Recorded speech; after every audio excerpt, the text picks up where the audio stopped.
Thank you so much for still staying with us. And now on the front burner, it's the morning show right here on LN247. I will be looking at this particular topic on the front burner today, the environmental pollution, the menace of indiscriminate waste disposal. That's our conversation on the program. Well, we confront one of the nation's biggest environmental threats, that's indiscriminate waste disposal in Nigeria. And what exactly or where are the effects of the poor waste management and how can we address this particular conversation? We'll be looking at this talking point, systemic failure or poor negligence or public negligence. That's the question. And who should bear the blame? Well, we're going to blame. Also, we'll be looking at health and the climate consequences. Are we ignoring a silent killer? Another question mark. Also, we'll be looking at turning trash to treasure, of course, wealth as well. Uh, can waste management be a job creation? Mm, indeed, you really want to know more about that. And to join us on this conversation, well, we have our guest in the studio, and definitely he'll be doing a lot of communication with us. But before we introduce our guest, we have a report. Let's have a quick background of this conversation because our guest is ready with us and it's ready for us. This report comes your way. Please take a listen. Every day we walk past it, live around it, and even breathe it. Yet, many don't stop to think about the growing menace indiscriminate waste disposal. From overflowing bins to open air dumps, improper waste handling is no longer just an eye score. It's a silent crisis eating away at our environment, our health, and our economy. What once began as a negligence has now become culture. Trash is disregarded wherever convenient, on sidewalks, in gutters, on farmlands, even into rivers. Without inadequate infrastructure and civic discipline, the streets have become dumping grounds. The consequences are devastating. Indiscriminate dumping poisons the land, killing crops, contaminating soil, and degrading ecosystems. In the air, burning waste releases toxic fumes, choking city skies with pollution that harms both lungs and climate. Nature always responds, and it is doing so loudly.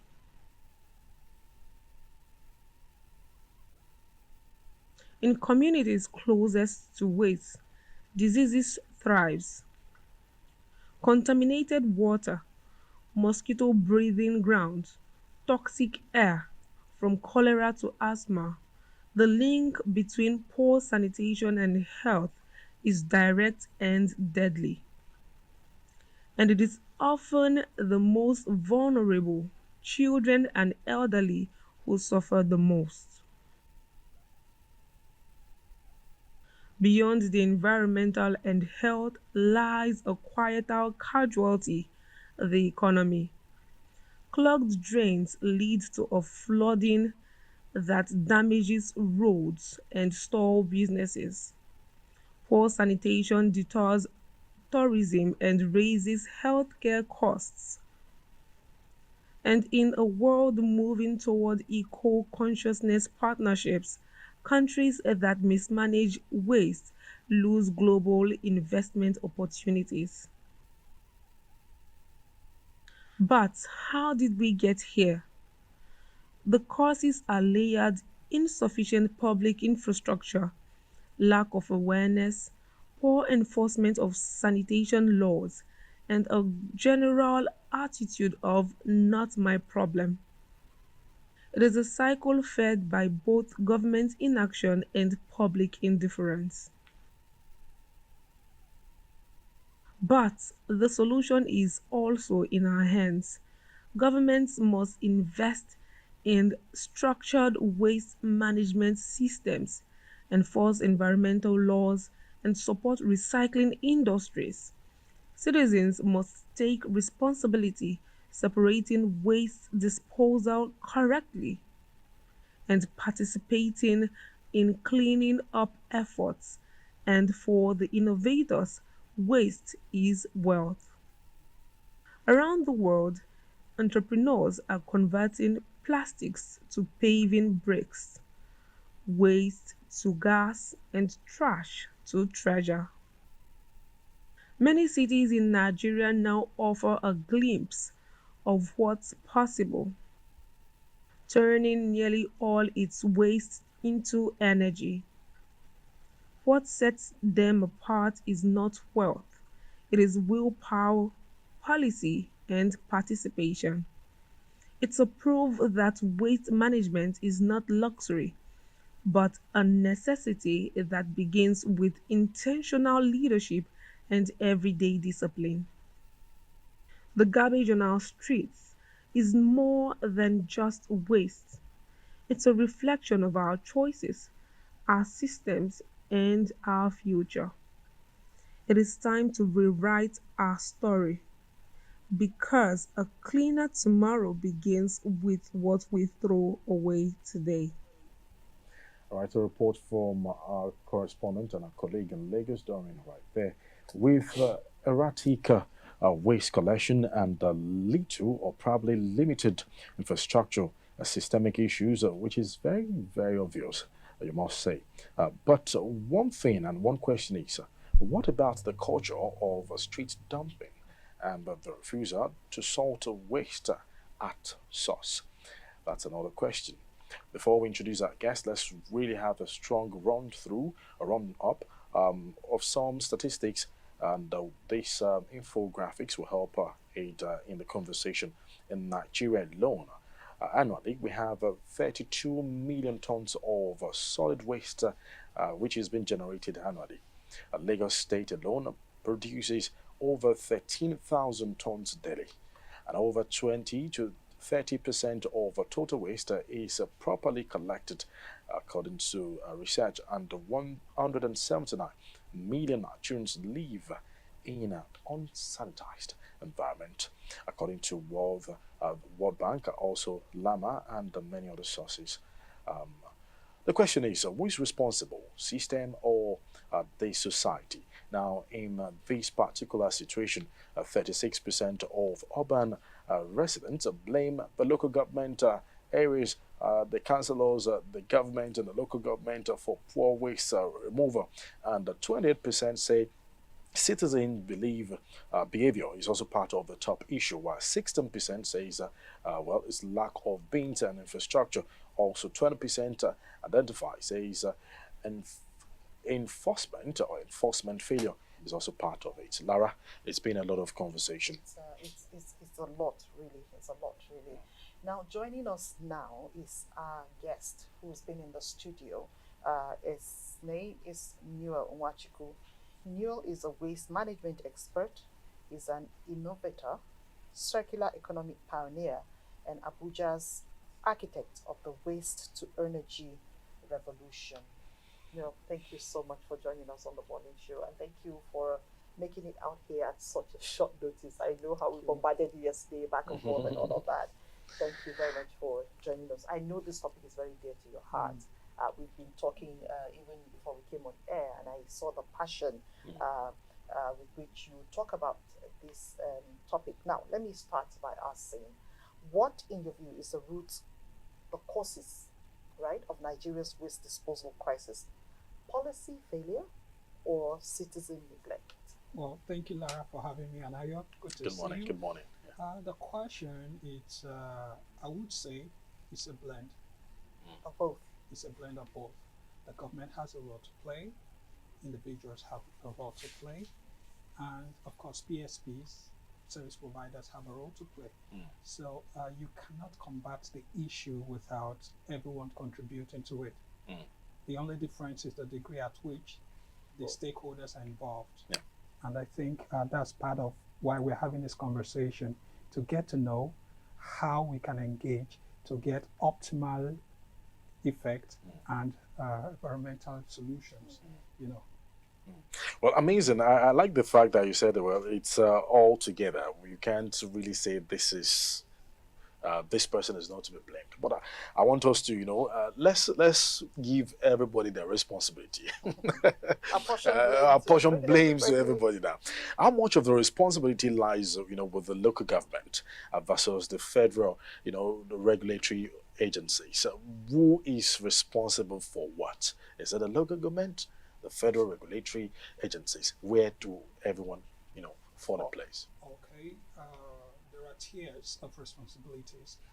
According to the Nigerian Constitution, the burden hugely falls on the local government. Okay. But let's not forget we're in the capital city, Abuja. Mhm.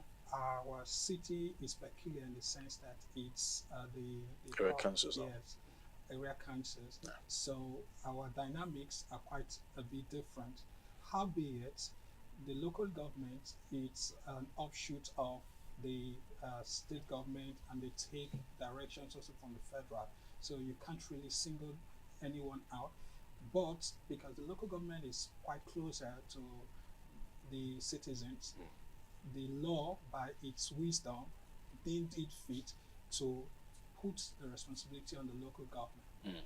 All right. So for so many people watching, the conversation definitely will not be focused on FCT in Abuja alone. It's a global, conversation, especially Nigeria. Now we saw our correspondent from Lagos also, filed in the report. We're talking behind the scene that can you imagine the way people live? So for Lagos State or for other states, the local government do have more responsibility in terms of taking, the major share in the blame, right? Is that what you're Yeah. saying? What I'm saying here, because they are the ones that are saddled with the responsibility to ensure that proper disposals are done and carried out. And they also have the policy to enforce defaulters or offenders, right, via the mobile courts and all. So the local government, to that extent, have a greater responsibility because, of course, you live with the people, you know your peculiar situation, so you can prefer the very needed solution that fits your terrain. Okay, so let's talk about policies now, Okay. and that's key in tackling what we're talking about. Would you say that the major waste management policies have been effective, or have they just been cosmetic? Well, effective, I don't think it's been effective because it has not actually been executed as should be. How should it have been executed? Good. Like I said, there's a distribution of responsibilities, right? The enforcement, it's ought to be carried out by the court through the local government. So that is not enforced. You know how our communities are, and the political will is not there, right? So as far as the policies are concerned, though there are desired needs to improve upon it, there is still the gap. Howbeit, what we already have is not even being implemented to the full. If it was, we could now begin to say, okay, how can we improve upon it? So that shortfall is also giving a gap, which I think should be attended to first, while we also canvass for improved policies. Amazing. As we're talking, a picture came to my mind, Lara. I don't know if you've seen it, and of course, I know you should have seen it before, where you see a spot where people just dump their refuse, and you see a write-up on the wall: drop your refuse here, and they'll put a cost. Your father, your mother, your generation, and that does not even work. For some reasons, it does not work at all. My question, let me just tie to this question I want to ask you now. I'm looking at the responsibility of the traditional rulers, the religious institutions, and the civil society, what they play in correcting the culture of environmental indiscipline. What do you think? Have they played a good role in doing that? Okay, to the measure at which one could assess that, there are no evidences to say this is what everything they have done. Data is a concern towards in this part of the world as well. So, but from experience point of view, they have done little, little. Because I like to break the problem or the situation into a systemic failure. Yes. There is the part for sensitization, there's the part for infrastructure, and there's also the part for enforcement. So all of this works hand in hand. What the traditional leaders do, or what the gatekeepers of the community do, as we like to refer to them, the civil society groups, they fall into the category of advocacy, sensitization. You have to do this. This is the right way to do this. Don't do this. That is where their efforts starts and end. They cannot go to enforce.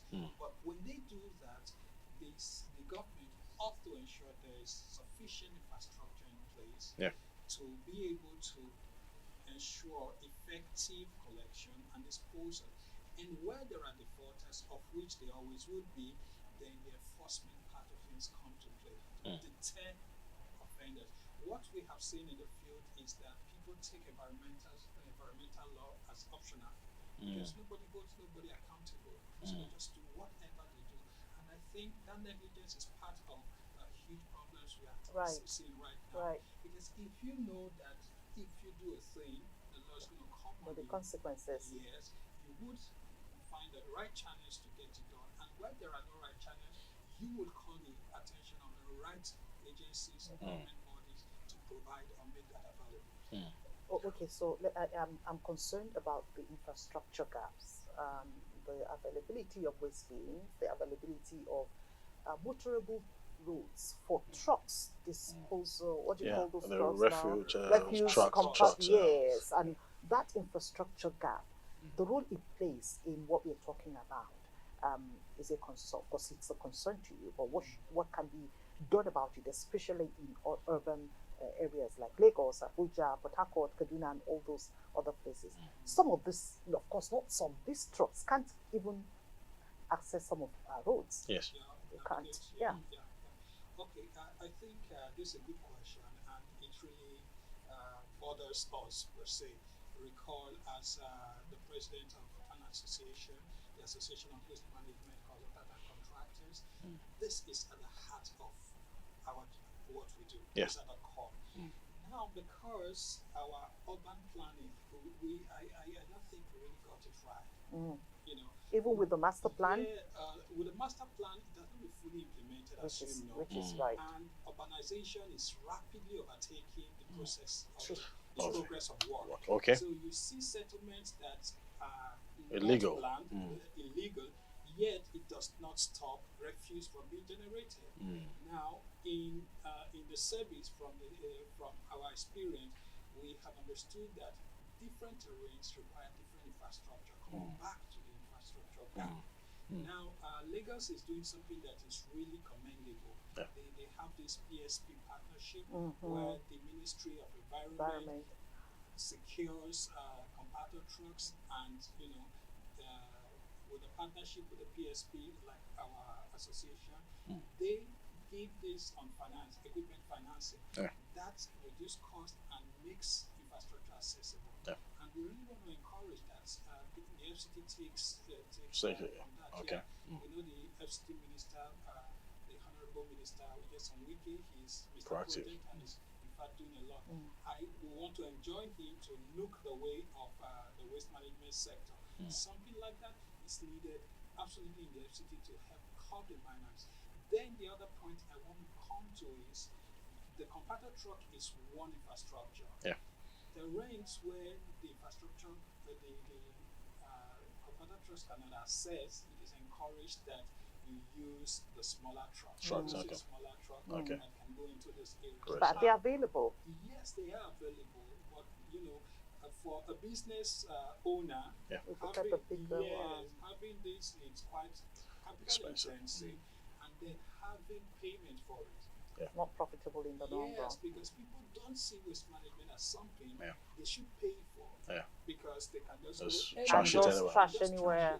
So, as a business person, as when you go into the sector after investing in huge equipment, you don't break even. So you shy away from such areas, and they they are responsible for even greater amount of the menace.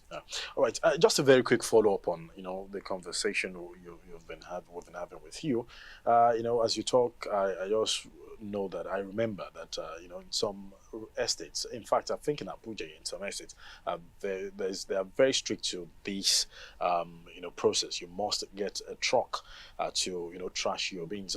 They have association that will gather. You have your bin out there. From there, they have collectors that will collect, and some other areas too. They have is it called Babambula? I don't. I No, no, those those ones too. They will come and take it and trash it somewhere. Now, so I'm trying to tie it around now.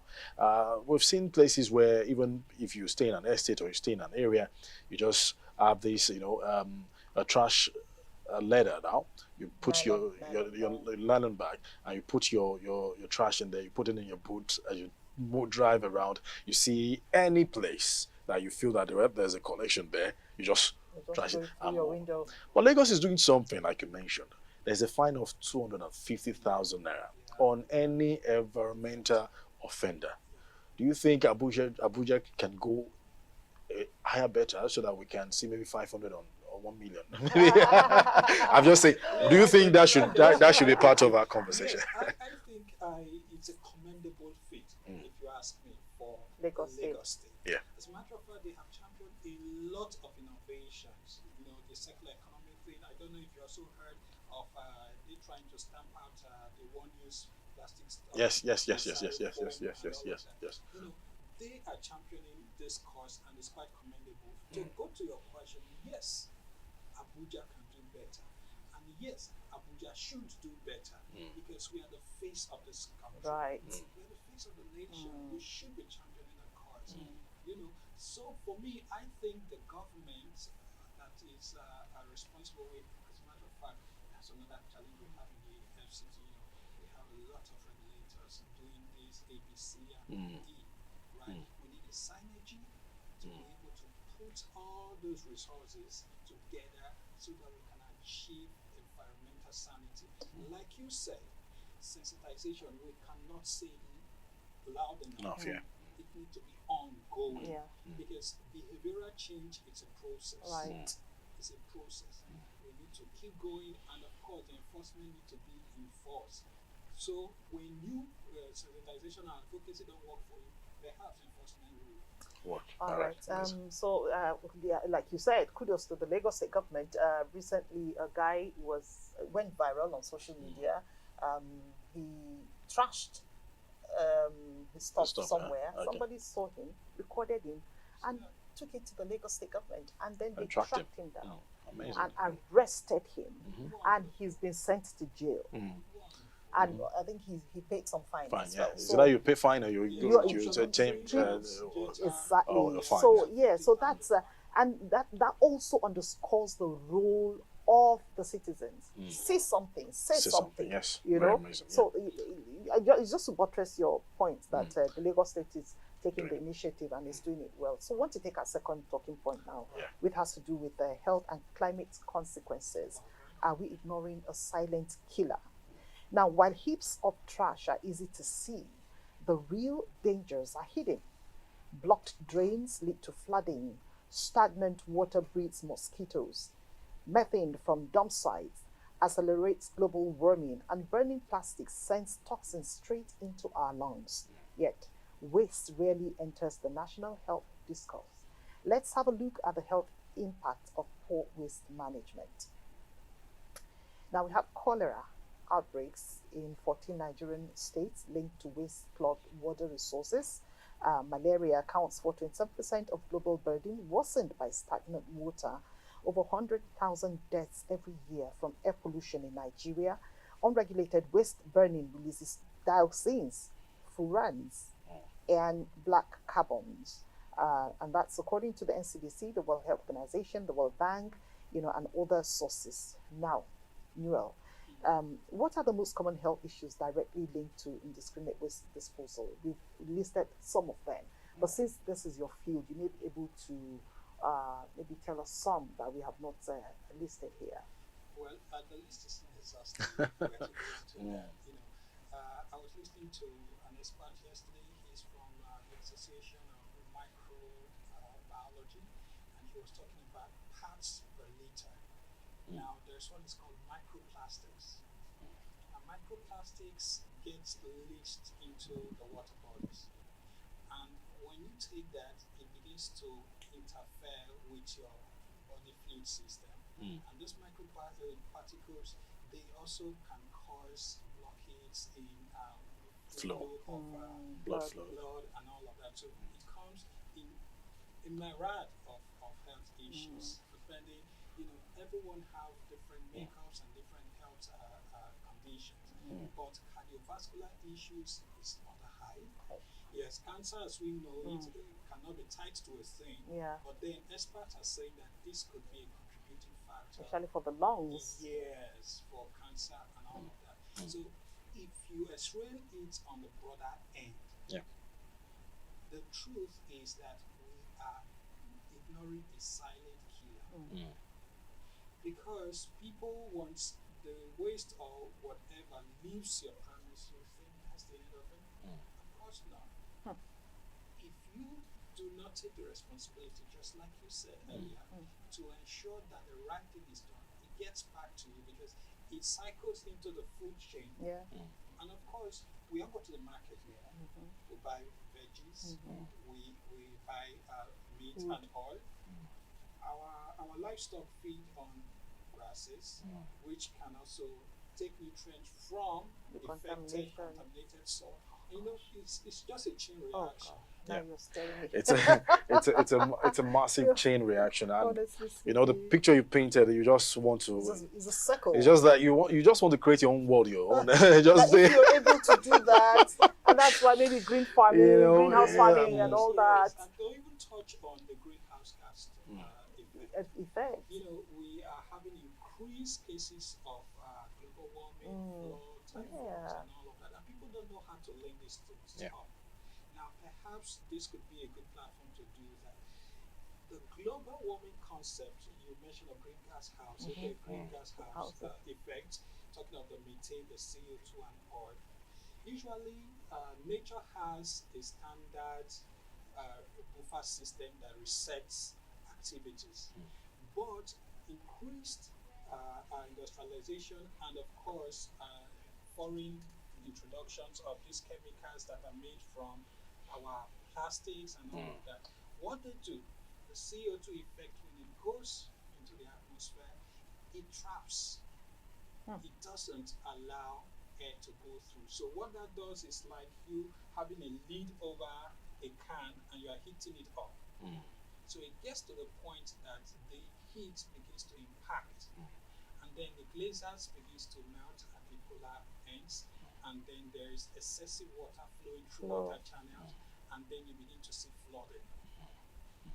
Well, it's a conversation I believe that we'll have, some other time, especially when it comes to global, warming. And I know some that are for, some that are against. Many persons have said, "Oh, this is." But let's get back to, our conversation. Now, I want us to look at the government's role. I don't want to push a blame on the government, but I understand that the responsibility of the government is also to secure lives and property. Now, securing lives is not about fighting insurgency alone. It's also to help, our citizens stay healthy, with their policies as well. So has the government done enough, to monitor and respond to the public health fallout, I beg your pardon, from the polluted environment? Have they done well? A good question, Ayo. What I would say is there is still much to be desired. The government needs to do more. You cannot discount any effort really, because everything adds up. But then they have to do more as a matter of urgency. For instance, providing infrastructure and services to individuals or communities is a critical government responsibility. Break it down. Yeah. Infrastructure in what sense? Okay, let's take the FCD for instance, the APB, right? They have a tier of contractors that they engage and assign to local areas, and then the Abuja Environmental, the Abuja Municipal Area Council also have their quota. Now, how they are able to get these contractors engaged and assign them properly to these areas to execute this responsibility is something they really have to up their game about, right? And also, they also have to do more in terms of town hall meetings, trainings, Sensitization, awareness to let people know that this is harming you, this is what you should do, and then the issue or the area of cost they can subsidize if possible to just encourage the behavioral change. And we all here, viewers you watching out there, be an ambassador of a healthy environment. What are you doing? How have you been handling your waste? Talk to someone. When you see someone like you said, Lara, the person in Lagos, he did something and another Somebody saw him. Recorded and we need to be able to have that kind of responsibility. And government need to have channels which they can be communicated to. If there was no channel in Lagos State, that person could report to. It's just another story for another day. True. So I think government has to do more, and again, be inclusive in terms of their incorporation of providers and stakeholders. Excellent. So what do you think should be the emergency interventions that should be implemented, like right now, especially in flood-prone areas, Port Harcourt, Lagos, even Abuja, and some other Lokoja, places, a lot of see what happened in Mokwa recently. Mokwa, Niger very State, devastating news from there. Right. So what should be the emergency interventions that should be done now, should be implemented like right now? Okay, we are already in the range. It's quite unfortunate. Some of these issues should have been tackled before the season. Yes. Right. One major is to decluster drainage systems and waterways, because it is that cluster that leads to accumulation, and water must always find its way. Right. Sure. So for emergency or urgency, we need to start decluttering our waterways. Okay. To give water the right of The passage. channel. And give it a right channel to where it will not cause devastation and all. Then we need to now put in place efficient waste management collection system and ensure that everybody take responsibility. Back in the days, we used to have sanitary officers that ensure that everybody does what they ought to do. But it's nowhere right now. Though we have the health officers, right? But I don't see them really. The impact is not as it I used don't to even be. see them. So I think we need to kind of go back and really make these things work. And the government has all the powers.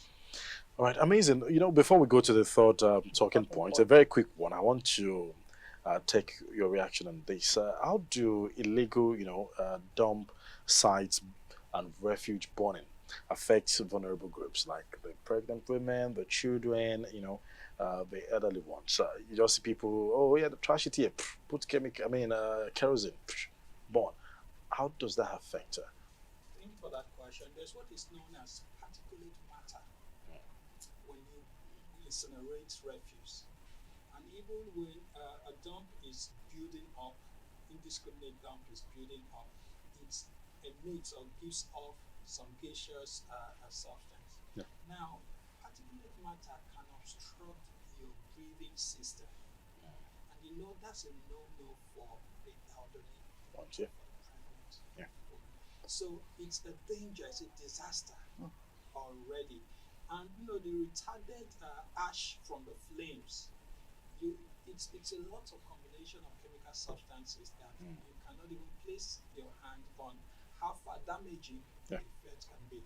So it should be discouraged at all levels. It should be discouraged wherever that is going on. I think that the people around them should take action, take responsibility. If it means contacting the local government authorities, if it means collaborating to do something about it, just do something about it, because you are saving your health In the long run. in the long run. Sure. Well, you're saving your health in the long run. I'm happy we've talked about the health implications, how these affect women, children, the pregnant women, and the things we're likely to catch from airborne, you know, and all that. Airborne Pollution. stuff, pollution, Matter and and all ash, that. yeah. Now, I want to talk about climate concerns, global climate concerns, and the international environmental frameworks and all of that. How is our indiscriminate waste disposal and poor waste management contributing to this global concern? And what's our national obligation under international environmental frameworks? All right, I want to refer back to the documentary That we aired. that was aired earlier on. You see that volume is humongous. Yes. And this is a collection over time of little Yeah, indiscriminate practices that has overwhelmed our cities and almost running them out. Now there are the Paris Agreement and all, aims to help developing countries as ours to encourage innovations that will help recycle and reduce this waste, and that's where the conversation of circular economy comes. Look at that. Look at this. Look at this. Yes. Just look at this on your screen. This is scary, man. That's where circular economy comes to play, and it needs to go to the source of generating, which is my home, your home, and our houses. Now, there are all manners of reward programs to encourage individuals to be innovative, come with creations that would help us reduce the inflow or the introduction of plastic into the environment. And one of which is what our association is doing.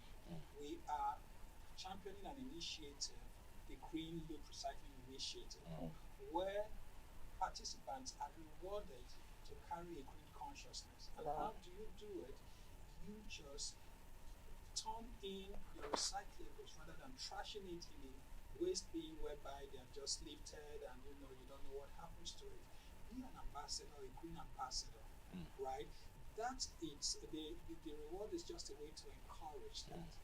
And even on top of that, there's an innovation we are floating. We call it waste to what? Waste to what? To what? So what? Okay. Do you know that we can solve our energy crisis Yes. from waste? Right. All right. Now you've already moved to the third talking point. So let's just stick to that. Sorry, before you Okay. go on, this innovation of yours, where you reward people, can you just, so I bring my waste to you, you give me dollars or something? What? That's energy wealth, right? Okay, yeah. Not So, well. so what happens is you accumulate points. Yeah. All right, and over a time, there's a threshold of points you have to accumulate, and you can redeem it cash wise or by voucher. You go to any of our malls. We have partnership with a couple of malls where you go do your shopping. In this Abuja? Yes. So, All right, so- we're hearing this for the first time. You see why you should always talk to LN247, right? You see, we should do more of this sensitization conversation. after the show. Yeah. We would like to partner with you, And we get right? more And conversation. yes, and get the conversation going. Like you just mentioned now, waste to watts now. So there's a conversation here, which takes us to the next talking point. It's waste to wealth opportunities now.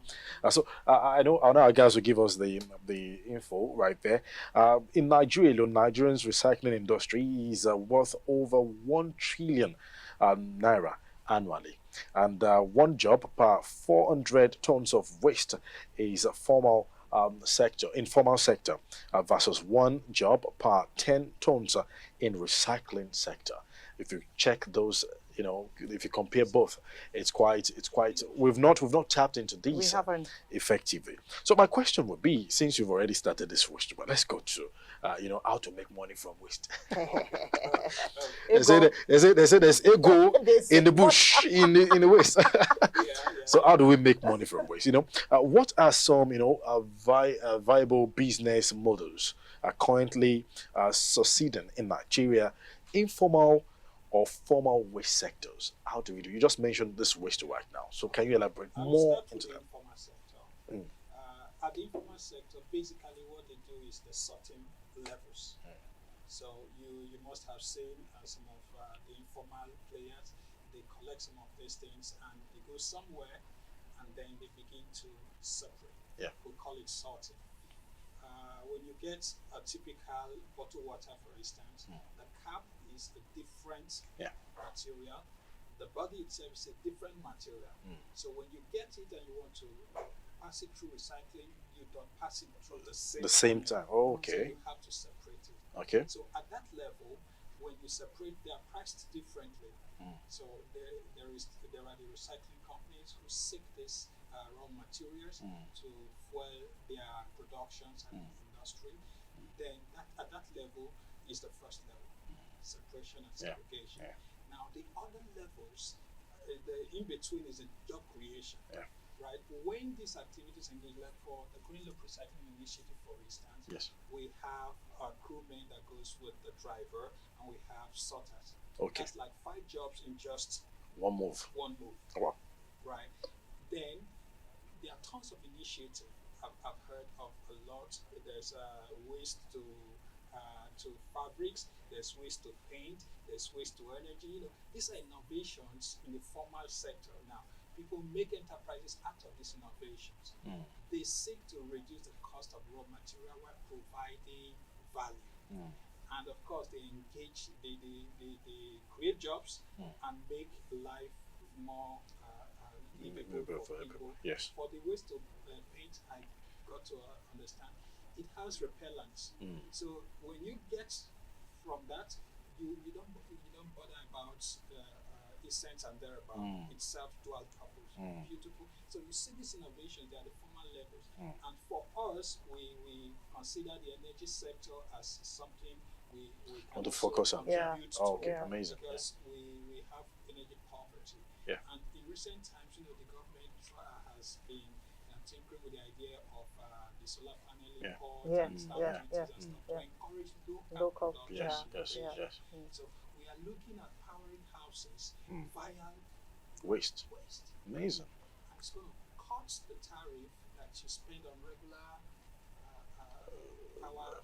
If you're even a ban A, ban B, or ban whatever you ban, So it's a cut it. All right. what role does government have to play here to incentivize especially the young ones to come into this kind of business? I'm very much interested. Yeah, I like am. I'm money, interested. so- Yeah. Sure. One, it starts from training.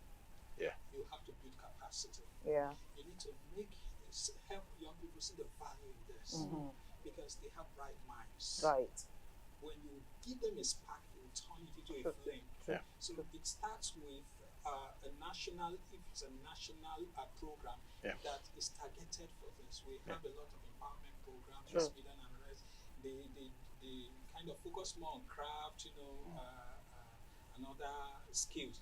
Howbeit, for the circular economy, there needs to be a dedicated training program that would teach young people the ropes on how to go about this. Then the second level is, Lara, you talked about incentivizing. Yes.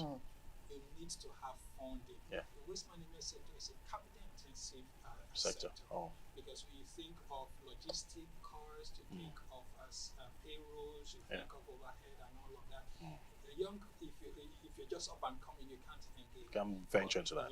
So government needs to come into that, as well as be able to make this equipment affordable. And also, policy is yet another thing. Yeah. All right. Let's talk about tech innovation. I'm looking at the role that tech innovation can actually play, in driving effective and efficient system in terms of this waste to wealth process that we're talking about, and of course to make it a profitable venture.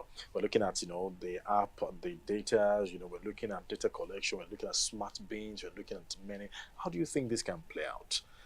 It can play out excellently. In Israel, I think they floated an initiative that kind of encourages people to, also kind of turn in their waste and recyclables. And they did that on the app. There are other players in the sector that also have engaged technology, whereby you can you take a snap of what you have, you post it to them, and they cost it for you, and they come pick it, and whatever is yours, it's yours. Wow. So the tech the tech sector is very critical. However, we can stem it up in terms of the technology. The processing power or the cost can be cut down to a very imaginable size, such that the value at the end point will become reasonable, right? For instance, if individuals start shredding at source, let's say like the paper shredder, for instance, if we have such kind of innovation whereby it shreds the plastic to perhaps pellets and stuff, it increases the value of that plastic. Oh yeah. Yes, because it has cut down processing costs for The So, so Lara, can you imagine? I'm just honestly thinking, I'm speaking, thinking of, you know, let's do all business. these Owambes, you know, when you're planning for your budgets for the Owambe, you also plan for the budget for recycling, for waste waste disposal. recycling and disposal. So you just look at after drinking. Policy, yes, so that you are mandated to do that. Wow. Amazing. And you can even earn points. You make know, more and money. Make money from I it. tell you, it's a lot of opportunity. So the technology you're talking about, we talked about the software now, the technology to help things, work faster. The technology for even the waste to wealth is also a technology. Wow. It's also a technology. Amazing. All right. So this technology thing, is it limited to the urban centers? How scalable are these models outside our major cities? Can we make waste profitable in rural areas too? Like in my village now.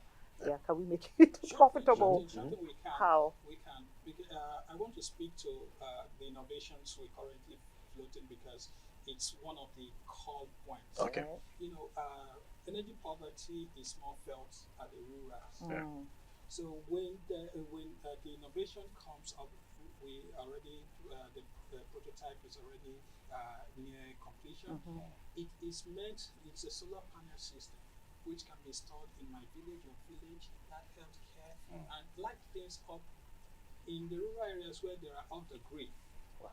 So you see the effect, the resultant effect of such innovations goes down to local areas, and this is one of many innovations that we can even talk about.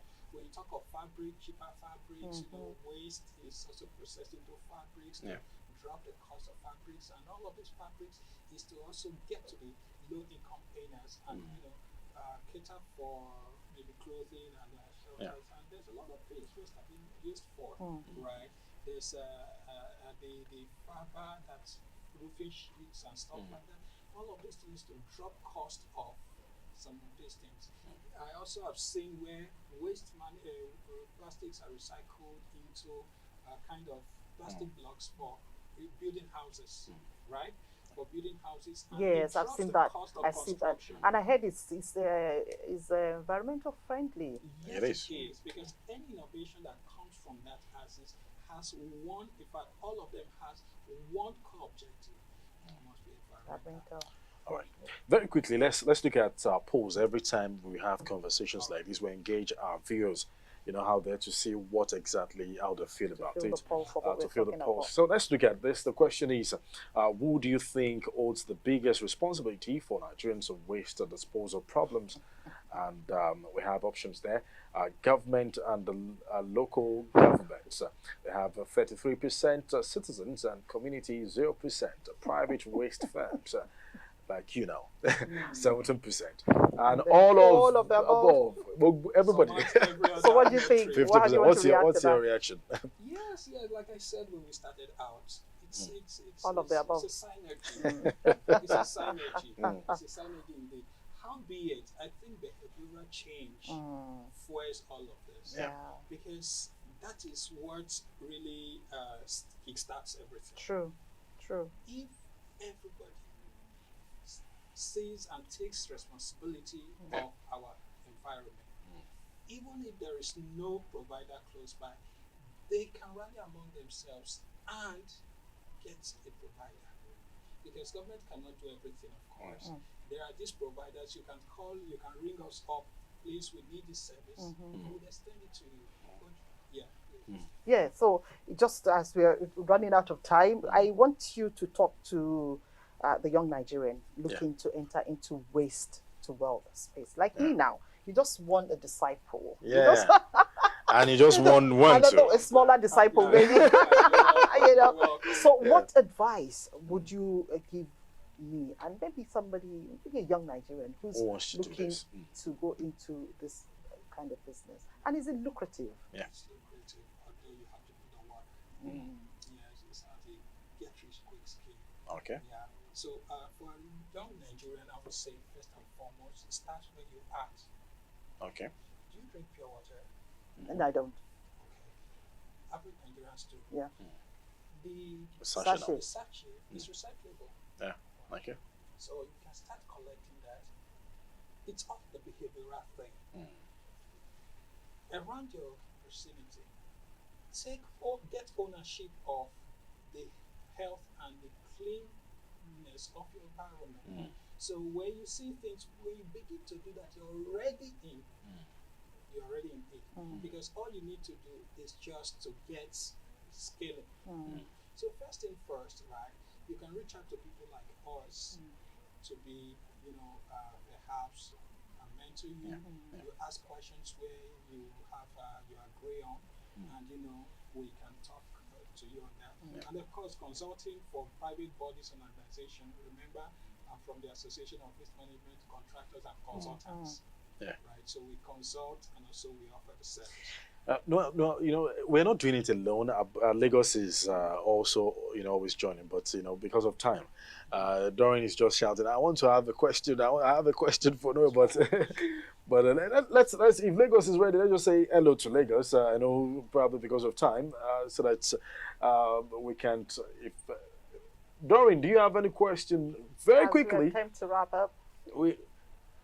All right, no problem. After the news, we'll get We'll up get back. to join us on the conversation. It's been an amazing conversation, I must tell you. I want to especially thank him. Yes, because, you won. I put him on his toes yesterday. No, you have And to come on the show. No. You have to wake up early and all that. So let me especially thank you on behalf of LN247 for making it out here. Our conversation has been robust. It's been engaging, and there have been a lot of taking points, and a lot of takeaways from this conversation. We hoping for a cleaner environment and more collaborations, government policies, and the will to walk the talk from everybody concerned. We will do this again, most definitely. The conversation has not ended, Yes. so we'll do it again. Thank you very much indeed. Thank you once again. Emmanuel. All right. Noel Noel Wachiku. Wachiku, yes. Well, we've been having conversation with Noel Wachiku. He's been very amazing with his contribution on this kind of conversation. Now, from the streets to our health and to our economy, it's beyond just sanitation, environmental sanitation. It's more than that. It's a national economic growth. If you look at that, you get waste to wealth, and you get wealth from waste. We'll go for a short break. When we return, we'll bring to you the news, and after that, hashtag continues on the program. Please stay with us.